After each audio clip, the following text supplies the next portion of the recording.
Next topic, temperature dependence of resistivity. So the resistivity of a material is dependent on temperature. So ஒரு material ஓட resistivity temperature பொறுத்து மாறும்.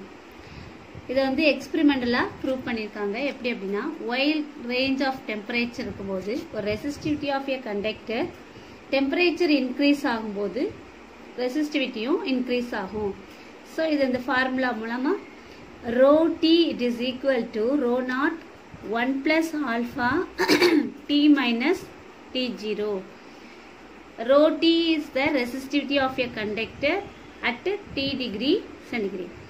Rho naught is the resistivity of the conductor at some reference temperature T0. 20 degree C ல resistivity of the conductor rho naught னு, T degree C ல வந்து rho T னு சொல்றோம் resistivity. So இந்த temperature coefficient of resistivity தான் alpha னு சொல்றோம். So இந்த temperature coefficient னா என்ன அப்படின்னா, it is defined as the ratio of increase in resistivity per degree rise in temperature to its resistivity at T0. So 1 டிகிரியில்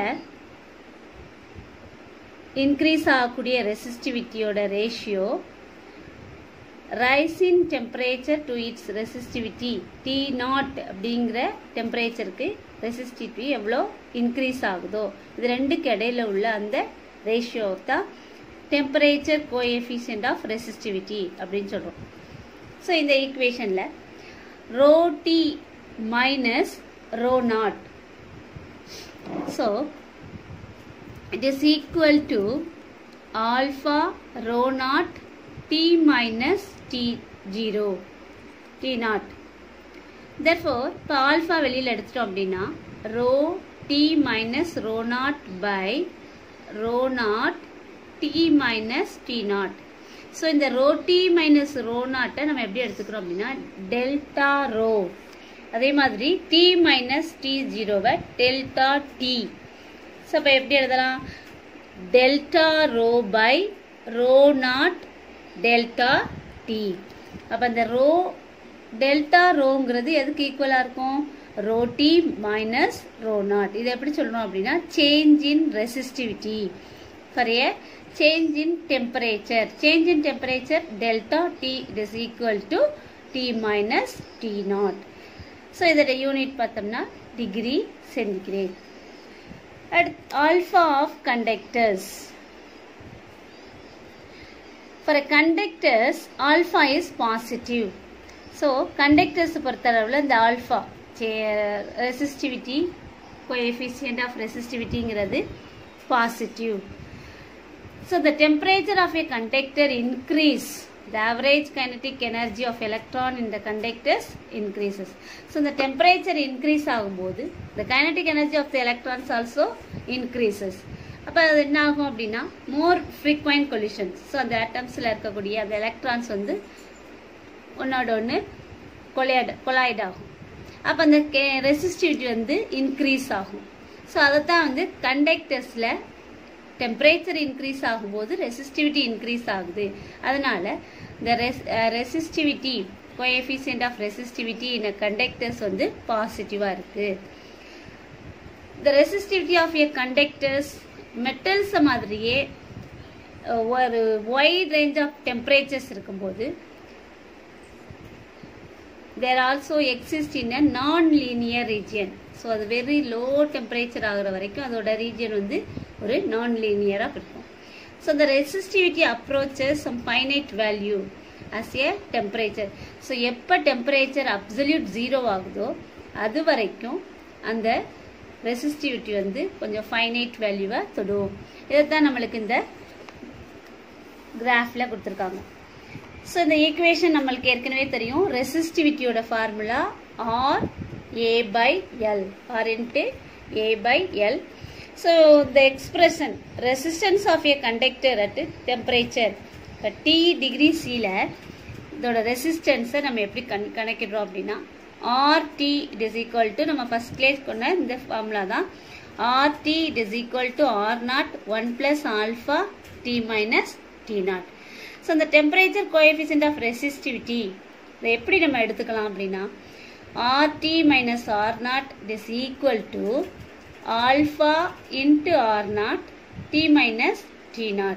So the alpha வெளியில எடுத்துட்டோம் அப்படின்னா therefore alpha it is equal to the RT minus R0 by R0 into T minus T0.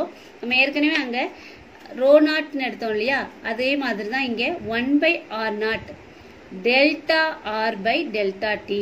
So the delta Rங்கிறது எதுக்கு equal RT minus R0 க்கு delta T ங்கிறது T minus T0. So delta R it is equal to RT minus R. இதுக்கு பேரு change in resistance. Temperature change in temperature பொறுத்து அதோட resistance change ஆகிறது. So அதை தான் நம்ம del R னு எடுத்துக்கிறோம். அந்த change in temperature delta T னு எடுத்துக்கிறோம். So இது வந்து conductorsல இருக்கக்கூடிய resistivity பத்தி. For a semiconductor the resistivity வந்து increase temperature increase ஆகும்போது resistivity decrease ஆகும். எதுல அப்படினு பார்த்தோம்னா semiconductorsல. So the temperature increases electrons atomsல இருக்க electrons வந்து அதிகமா liberate ஆகும். So அப்ப current there is current increases. So அப்ப atomsல இருக்கக்கூடிய electrons ரொம்ப வேகமா வரும்போது அதுல என்ன இருக்கும் current வந்து increase ஆகும். So அப்ப அந்த resistivity of the conductor decrease ஆகும். So அதத்தான் இந்த பிக்சர்ல நமக்கு காட்டுறாங்க. So the temperature dependence of resistivity for a semiconductor. So resistivity-யையும் temperature-யையும் வச்சு ஒரு graph வரைஞ்சோம்னா அந்த graph இப்படி வருது. So the semiconductor with a negative temperature coefficient of resistivity. So எந்த ஒரு semiconductor-ல நெகட்டிவா the temperature coefficient of resistivity நெகட்டிவா இருக்கோ அதுக்கு பேரு thermistor. அதுக்கு பேரு thermistor. So what is thermistor? A semiconductor with a negative temperature coefficient of resistivity. So எதோட temperature coefficient of resistivity negative இருக்கோ அந்த semiconductor பேரு thermistor. A typical value of temperature coefficient of various materials இந்த tabular காலத்துல பார்க்கிறோம். So table 2.3ல ஒவ்வொரு மெட்டீரியலும் அந்த material கூடிய டெம்பரேச்சர் கோஎஃபிஷியன்ட் ஆஃப் ரெசிஸ்டிவிட்டியும் கொடுத்துருக்காங்க. இதில் லாஸ்ட்டாக ஒரு 3 கொடுத்துருப்பாங்க. செமிகண்டக்டர்ஸ் கார்பன், ஜெர்மானியம், சிலிக்கான். ஸோ இதோட வேல்யூ எல்லாம் நெகட்டிவ்ல இருக்கும். அப்போ டெம்பரேச்சர் டிபெண்ட்ஸ் ஆஃப் ரெசிஸ்டிவிட்டி அப்படிங்கிறது தான் நம்ம இதை தெரிஞ்சுக்கிறது. ஸோ இப்போ நம்ம ஏற்கனவே படிச்சிருக்கோம் sigma. The sigma it is equal to NE squared tau by M. So the resistivity oda inverse of resistivity அப்படிங்கிறது inverse of sigma தான். So inverse of sigma அப்ப என்ன வரும் M by NE squared tau. So அப்ப the resistivity-ங்கிறது என்னது inverse of sigma electrical conductivity. So rho it is equal to M by NE squared tau. The resistivity of the material எதை பொறுத்தலாம் இருக்கும். The resistivity of the material inversely proportional to the number density, that is number of electrons. So அதுக்கு inversely proportional ஆகும். Average time between collision அதுக்கும் inversely proportional ஆகும் இருக்கும். The metals temperature increase, the average time between the collision tau decreases. So metals பொறுத்த அளவுல temperature increase ஆக அதோட average time between the collision வந்து decrease ஆகும். So அப்ப அந்த n independent of temperature, அது எவ்வளவு number of electrons இருக்குங்கிறது இது கிடையாது. அது வந்து அதுக்கு வந்து temperature வந்து independent. But semiconductorsல temperature increases, n also increases and tau decreases. But increase in n அப்படிங்கிறது டிக்ரீஸ் பண்ணுது. டவ்வோட வேல்யூ வந்து டிக்ரீஸ் பண்ற அளவுக்கு இது வந்து டாமினன்ட். ஸோ தட் ஓவரால் ரெசிஸ்டிவிட்டிங்கிறது டிக்ரீஸ் ஆகுது. So the resistivity of the material is inversely proportional to the number density n of the electrons, inversely proportional to the average time between the collision tau. So metals பொறுத்தளவுல temperature increases, the collision decreases. So n is independent of temperature. Semiconductorல temperature increases, n also increases and tau decreases. The resistance of certain material become zero below certain temperature. So சில resistance வந்து மெட்டீரியல்ல ரொம்ப ஜீரோக்கு கொண்டு போயிடும். Resistance வந்து ஜீரோக்கு போகும்போது அந்த மாதிரியான டெம்பரேச்சருக்கு பேர் கிரிட்டிக்கல் டெம்பரேச்சர். ஸோ அந்த இதுக்கு பேர் அல்லது transition temperature. So the resistance of a certain materials become zero. So எந்த மெட்டீரியலில் ரெசிஸ்டன்ஸ் வந்து ஜீரோ ஆகுதோ அந்த மெட்டீரியலுக்கு பேர், அந்த டெம்பரேச்சருக்கு பேர் critical temperature or transition temperature.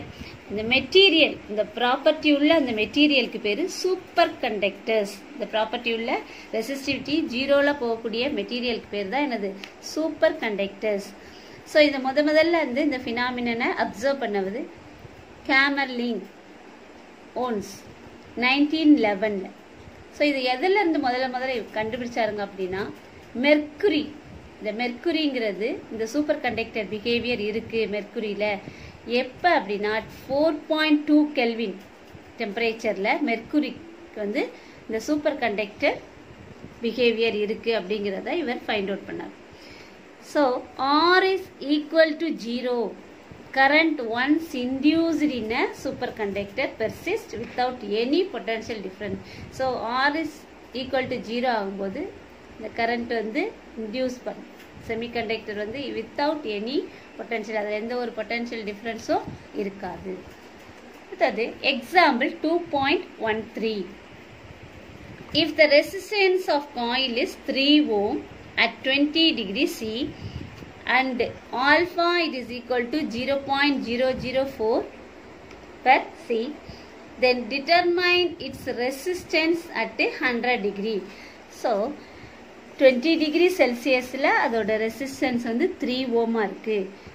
அதோட resistivity coefficient of resistivity 0.004 per C இருக்கு. அப்போ 100 டிகிரி சியில் அதோட ரெசிஸ்டிவிட்டி என்ன அப்படிங்கிறத பார்க்க போகிறோம். இப்போ R0 நம்மளுக்கு 3 ஓம்ங்கிறது தெரியும். Tங்கிறது 100 டிகிரி சி, T0ங்கிறது 20 டிகிரி. இப்போ ஆல்ஃபாவோட வேல்யூ 0.004. RT 100 டிகிரி டெம்பரேச்சர்ல அதோட ரெசிஸ்டிவிட்டி என்ன? ஸோ இப்போ RT is equal to R0 1 plus alpha T minus T0. So R0ஓட வேல்யூ 3. இங்கே RT அப்படிங்கிறது 100 டிகிரி சில அதோட ரெசிஸ்டிவிட்டி என்னங்கிறத பார்க்க போகிறோம். R0ஓட வேல்யூ 3, 1 plus ஆல்ஃபாவோட value 0.004 into T minus T0. So T ஓட வேல்யூ 100, 100 minus 20, அதான் இங்கே 18 கொடுத்துருக்கு. So 3 into 0.004 into 80. So இப்போ 3, 1 plus 0.004. So 0.004 into 80 மல்டிப்ளை பண்ணி அதை ஆட் பண்ணும்போது கிடைக்கக்கூடிய வேல்யூ 1.96. இதில் நம்ம மறுபடியும் 3ஆல மல்டிப்ளை பண்ணும்போது 3 into 1 plus 0.004 into 80. So calculate பண்ணோம்னா இதோட ஆன்சர் 3.96 ஓம். இதுதான் 100 டிகிரிஸ்ல அதோட resistivity. R 100 it is equal to 3.96 ohm. Next example 2.14. Resistance of a material at 20 degree C and 40 degree C are 45 ohm and 85 ohm respectively. Find its temperature coefficient of resistivity. இதில் T0 கொடுத்துருக்கு, T கொடுத்துருக்காங்க, R0, R எல்லாமே இருக்கு. நம்ம கண்டுபிடிக்க போக வேண்டியது alpha. So alpha it is equal to 1 by R0 delta R by delta T. So alpha it is equal to R naught oda value 45 ohm. So 1 by 45 delta R it is equal to R naught minus R. So 85 R minus R naught. 85 minus 45 T minus T naught 40 minus 20. So இதை subtract பண்ணும்போது கிடைக்கக்கூடியது 40 by 45. So 40 85 को 45 को subtract பண்ணி வர value divided by 40 minus 20. So 1 by 45 40 by 22. So 1 by 45 2. Alpha it is equal to 0.044 per degree centigrade.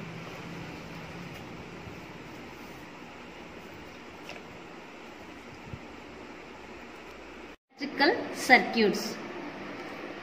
When a battery is connected between the ends of the conductor, a current is established. So எப்போ ஒரு end of the conductorல battery connect பண்றோமோ அப்போ வந்து current establish ஆகும். So the battery is supplying energy to a device which is connected in the circuit.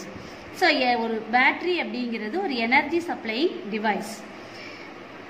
For example, consider a circuit with a battery voltage V is connected to the resistor R. So the current, assume that positive charge of dq. If positive charge of dq is moved from point A to B. So A to B ல ஆரம்பிச்சு அப்படியே from point C to D வழியா மறுபடியும் A வந்து அடையும் இந்த பேட்டரியில இருந்து வரக்கூடிய current. So இதுல இடையில என்ன இருக்கு? When a charge moves from a point A to B, it gets potential energy. So A to B க்கு the charge flow ஆகும்போது move ஆகும்போது அதில் வந்து ஒரு potential energy du it is equal to V into dq. So dq னா நம்மளுக்கு தெரியும் current I is equal to charge by time. So q by t. அதுதான் நம்ம எடுத்துறோம் tq. So du it is equal to V into dq. So the chemical potential energy of the battery decreases by the same amount. So எவ்வளவு amount of electrical energy flow ஆக ஆரம்பிக்குதோ அதுக்கு ஏத்த மாதிரி chemical potential கொஞ்சம் கொஞ்சமா decrease ஆகும். So when this charge dq passes through the resistor, it loses potential energy. So charges இது வழியா flow ஆக ஆரம்பிக்கும்போது ஆட்டோமேட்டிக்கா dq pass ஆனோனே இந்த ரெசிஸ்டர்ல potential energy குறைஞ்சிட்டே வரும். So du it is equal to V into dq. So it is due to collision with atoms in the resistor again reaches the point A. So இதுல collide ஆகி அப்படியே the resistor வழியா again the A point க்கு வந்து அடைஞ்சிரும். This process continuous இந்த battery எவ்வளவு நேரம் connect ஆயிருக்கோ இந்த சர்க்யூட்ல அது வரைக்கும் இந்த சார்ஜ் ஃப்ளோ ஆயிட்டு அப்படியே கொஞ்சம் கொஞ்சமா இந்த ரெசிஸ்டர்ஸ் வழியா வரும்போது potential energy reduce ஆயிட்டே இருக்கும். இது கண்டினியூஸா நடந்துட்டு இருக்கும். எப்ப அப்படினா till the battery is connected to the circuit. The rate at which the charge loses its electrical potential energy in the resistor can be calculated. So அப்ப எவ்வளவு amount of electrical potential energy வந்து loss ஆகுது அதை வச்சு தான் நம்ம ரெசிஸ்டரை calculate பண்ணுவோம். So the electrical power P அப்படின்னு வெச்சுக்கிறோம். P is the rate at which the electrical potential energy deliver. So இதுல எவ்வளவு amount of electrical potential energy deliver ஆகுதோ அதை தான் நம்ம power P அப்படின்னு சொல்றோம். So Pங்கிறது நமக்கு already know that du by dt. du ஓட வேல்யூ என்ன? V into dq. So du க்கு பதிலா V into dq substitute பண்றோம் divided by dt. It is equal to V into dq by dt. V வெளியில எடுத்துறோம் dq by dt. Since the electric current I is equal to dq by dt. So இந்த equation பதிலா I போடுறோம். இப்போ எப்படி எழுதலாம்? P is equal to V into I, potential difference into current. So the expression gives the power delivered by the battery to an electrical system. So in the equation P is equal to VI நமக்கு எதை கொடுக்குது அப்படின்னா power எவ்வளோ இந்த battery வழியா deliver ஆயிருக்கு அப்படிங்கிறத சொல்றோம். So the current passing through it and V is potential difference. So Iங்கிறது இதில் எவ்வளோ amount of current passing pass ஆயிருக்கு, அதே மாதிரி பொட்டன்ஷியல் டிஃப்ரென்ஸ் வந்து எவ்வளோ அக்ராஸ் ஆயிருக்கு அப்படிங்கிறத தான் நம்ம இந்த ஈக்குவேஷனில் சொல்கிறோம். ஸோ இந்த SI யூனிட் ஆஃப் எலக்ட்ரிக் பவரை வாட் அப்படின்னு சொல்கிறோம். 1 watt is equal to 1 joule per second. 1 watt is equal to, underline the word, 1 watt is equal to 1 joule per second. So நம்ம இப்போ நம்ம கமர்ஷியலாக கடைகளில் வாங்குகிறோம் இல்லையா, அந்த மாதிரியான எலக்ட்ரிக் பல்ப்ஸ் வந்து நம்மளுக்கு யூஸ் பண்ணுறோம். பவர் அண்டு வோல்டேஜ் ரேட்டிங்காக நம்ம பயன்படுத்துகிறோம். அதை வந்து நம்ம வோல்ட்லேயும் வாட்லேயும் வாங்குகிறோம். 5 வாட்டு 5 வாட்டுன்னா 220 வோல்ட், 30 வாட்டு 220 வோல்ட், ஸோ 60 வாட்டு 220 வோல்ட் எல்லாமே நம்ம கமர்ஷியலாக நம்ம வாங்கக்கூடியது எல்லாமே வாட்டில் இருந்தாலும் நம்மளுக்கு நார்மலாக ஒரு ஹவுஸ் ஹோல்டு அப்ளையன்சஸில் பயன்படுத்தக்கூடியது, நார்மலாக நம்ம பயன்படுத்தக்கூடிய வோல்டேஜ் வந்து 220 வோல்ட். ஸோ இந்த வோல்டேஜ் ரேட்டிங் வந்து ஏசி ஆர்எம்எஸ் வோல்டேஜில் தான் ரெஃபர் பண்ணுறோம். இப்போ ஃபார் எக்ஸாம்பிள் ஒரு கிவன் பல்பில் voltage drop across the bulb வந்து கிரேட்டராக இருந்துச்சு அப்படின்னா அந்த வோல்டேஜ் ரேட்டிங் வந்து ஹையராக ஆக ஃபியூஸ் ஆகிடும். ஸோ நார்மலாக 220 வோல்ட் தான் அது வந்து தாங்கும். ஸோ அதுக்கு ஒரு 40 வாட்ஸ் அப்படின்னா அதுக்கு 40 வாட்ஸ் போனால் தான், அதுக்கு அதிகமாக கரண்ட் ஃப்ளோ ஆயிடுச்சு அப்படின்னா that means voltage drop across the bulb is greater அப்படின்னா இந்த வோல்டேஜ் ரேட்டிங் வந்து பல்பு ஃபியூஸ் ஆகுறதுக்கு சான்சஸ் இருக்குது. So using Ohm's law power delivered to the resistance R. So Ohm's law base பண்ணி நம்ம இந்த பவர் எப்படி சொல்லலாம், P is equal to IV. So IV, விக்கு பதிலாக இந்த நம்ம என்ன பண்ணுறோம் IR, V is equal to IR. P is equal to IV, விக்கு பதிலாக நம்ம என்ன பண்ணலாம் I is equal to I into IR. So we calculate I squared R. P is it equal to IV அப்படின்னா so V by R into V by I is equal to V by R. So அந்த ஐக்கு பதிலாக நம்ம V by R போடும்போது V by R into V is equal to V squared by R. Electrical power produced by a resistor is I squared R. So ஒரு electrical power வந்து ஒவ்வொரு ரெசிஸ்டர்லையும் இருக்கக்கூடியதை நம்ம எப்படி சொல்கிறோம் I squared R சொல்கிறோம். இது எதை பொறுத்து இருக்கும்னா depends on the square of the current. So current வந்து டபுளாக இருந்துச்சு அப்படின்னா power will increase by 4 times. So current ஸ்கொயராக இருக்கிற பட்சத்தில் பவர் வந்து என்ன ஆகுது 4 டைம்ஸ் இருக்கும். ஸோ இதை வந்து நம்ம நார்மலாக பயன்படுத்தக்கூடிய எலக்ட்ரிக்கல் பவரை ப்ரொடியூஸ் பண்ணுறதுக்கு யூஸ் பண்ணுறோம். The total electrical energy used by any device is obtained by multiplying the power and duration of the time when it is on. So நம்ம எப்போ சுவிட்ச் ஆன் பண்ணுறோமோ அப்போ அந்த எலக்ட்ரிக்கல் எனர்ஜி வந்து நம்ம பயன்படுத்தக்கூடிய மல்டிபிள் பவராக வந்து நம்ம எந்த ஒரு பர்டிகுலர் டைமிங்க்கு அந்த டியூரேஷனில் பயன்படும், அது வந்து பவராக கன்வெர்ட் ஆகும். So if the power is in watt and the time is in second the energy will be in joules. So but பவருங்கிறதோட யூனிட் வந்து வாட்டு, டைமை செகண்ட்ஸில் சொல்கிறோம். அப்போ அந்த எனர்ஜி எப்படி சொல்கிறோம் ஜூல்ஸில் சொல்கிறோம். ஸோ ப்ராக்டிக்கலாக electrical energy is measured in kilowatt hour.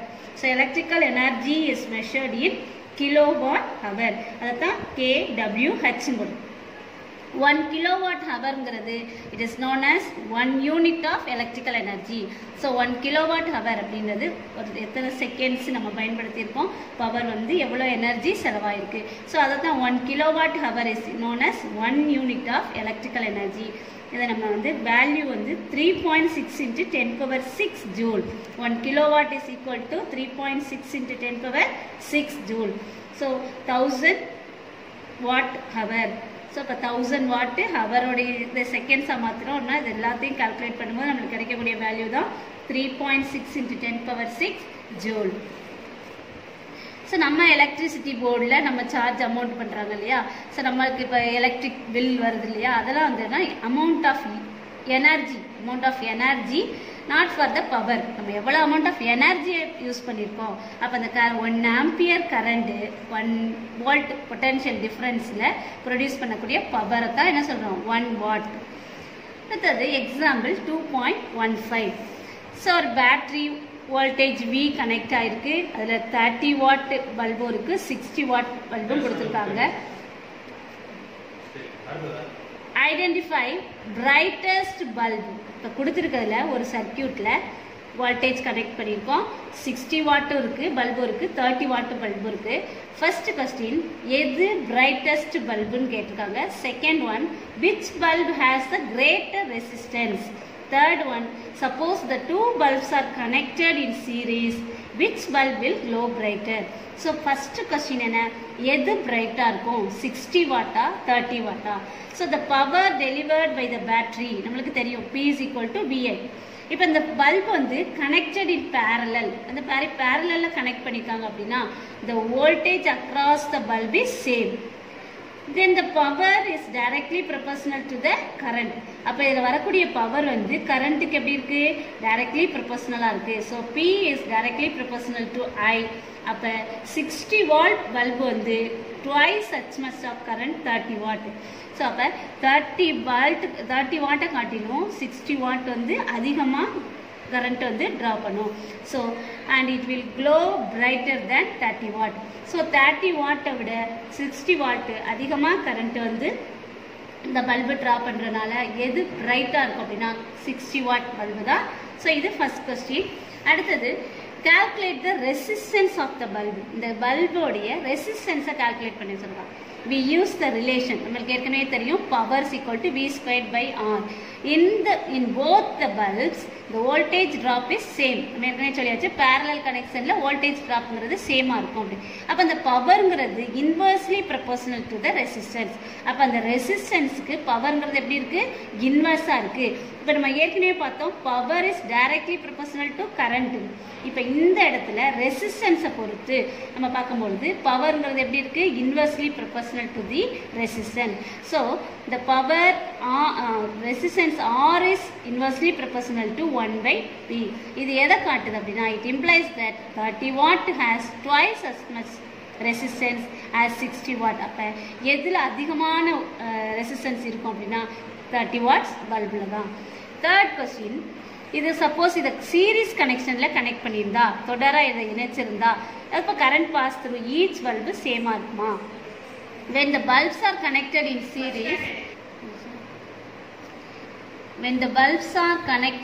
series, the current passing through each bulb is the same.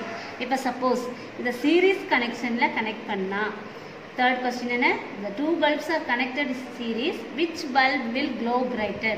Suppose the bulb series connectionல கனெக்ட் பண்ணோம்னா எந்த பல்பு பிரைட்டா இருக்கும்?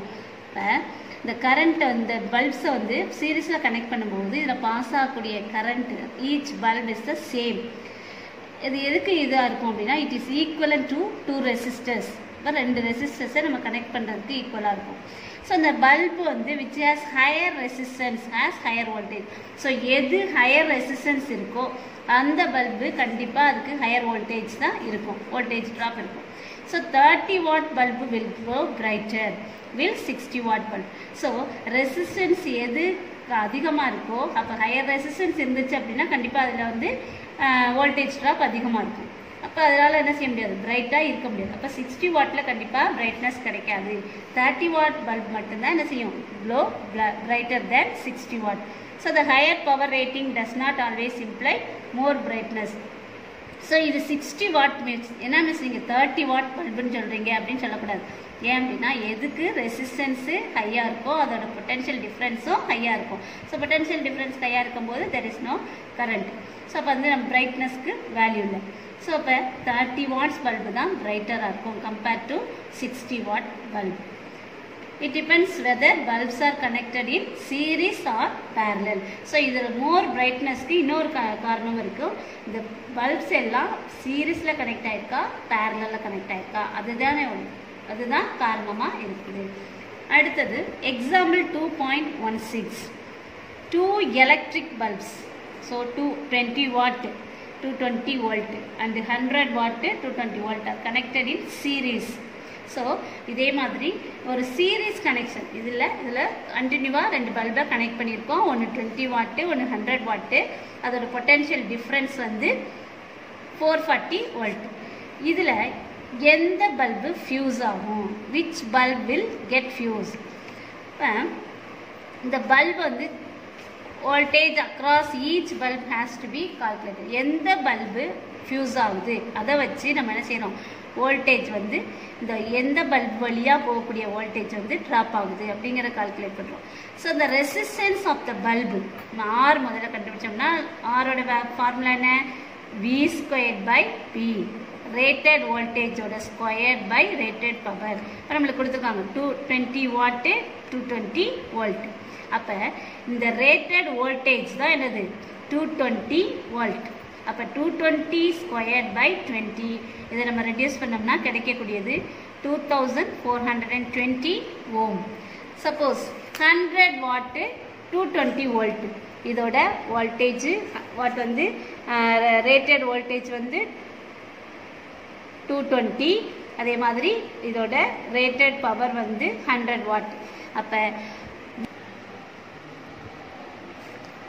for 100 watt 220 volt bulb அப்படின்னா R2 it is equal to 220 squared by 100. So 220 square பண்ணோம்னா 48,400 divided by 100, ரெண்டு zero cancel ஆயிரும். So 484 ohm. Suppose both the bulbs are connected in series, so same current will pass through both the bulbs. ரெண்டு பல்ப்ஸும் சீரீஸில் connect ஆகிருக்கனால அது வழியாக pass ஆகக்கூடிய கரண்ட்டும் சேமாக இருக்கும். The current that passes through the circuit, இப்போ அது வழியாக போகக்கூடிய கரண்ட்டை நம்ம கால்குலேட் பண்ணணும் அப்படின்னா I it is equal to V by R total. So R totalங்கிறது நம்ம ஃபஸ்ட்டு R1 கண்டுபிடிச்சி வச்சுருக்கோம் 2420 ஓம், R2 is equal to 484 ஓம். இந்த ரெண்டையும் ஆட் பண்ணுறோம்.